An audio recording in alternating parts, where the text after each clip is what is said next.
বিশ্ব জাকের মুজির আকীদা সম্পর্কে যদি কারো সন্দেহ থাকে, আমি আপনাকে স্পষ্ট ভাষায় বলি, আমি শুরু থেকে এখন পর্যন্ত যতগুলি কথা বললাম সবগুলি কি আমার আকীদা? সবগুলি আকীদা আপনি খুঁজতে হবে না।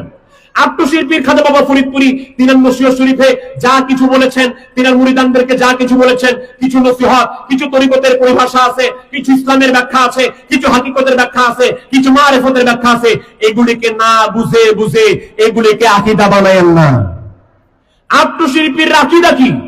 আত্মশিল্পীর আহলুস সুন্নাত ওয়াল জামাতের আকীদা রাখতেন কিনা এটা অন্য জায়গায় খুঁজে লাভ নাই। আত্মশিল্পীর খাজা বাবা ফরিদপুরি তিনার 23 খণ্ড নসিহত শরীফের মধ্যে 3 নম্বর খণ্ড, যেটা হযরত মুজাদ্দিদ আল ফেসানি রাদিয়াল্লাহু তাআলা ও খাজা বাকি বিল্লাহ রাহমাতুল্লাহ সম্পর্কে রেখেছেন, তিনি সেই জায়গাতে 25টা পয়েন্ট আকারে, অন্য জায়গায় আকীদা খুঁজতে যাবেন না, 25টা পয়েন্ট আকারে আত্মশিল্পীর কি আকীদা পোষণ করতেন এবং আত্মশিল্পীর মুরিদ সন্তানেরা কি আকীদা পোষণ করে স্পষ্ট আকারে আত্মশিল্পীর আকীদা স্পষ্ট লেখা আছে, লিখিত আছে, পয়েন্ট আকারে দেওয়া আছে।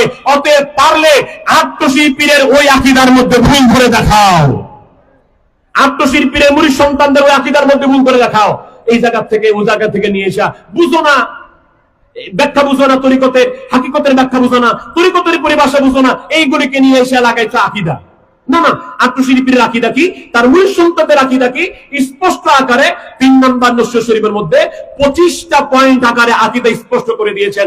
আহলুস সুন্নাত ওয়াল জামাতের আকীদা যা, আত্মশিল্পীর আকীদা তা। আহলুস সুন্নাত ওয়াল জামাতের আকীদা যা, আত্মশিল্পীর মূল সন্তানদের আকীদা তা। মুজাদ্দিদ আল ফিসানির আকীদা যা, আত্মশিল্পীর আকীদা তা। আত্মশিল্পীর আকীদা যা, আত্মশিল্পীর মুরিদদের আকীদাই তা। অন্য জায়গায় আকীদা খুঁজলে হবে না ভাই।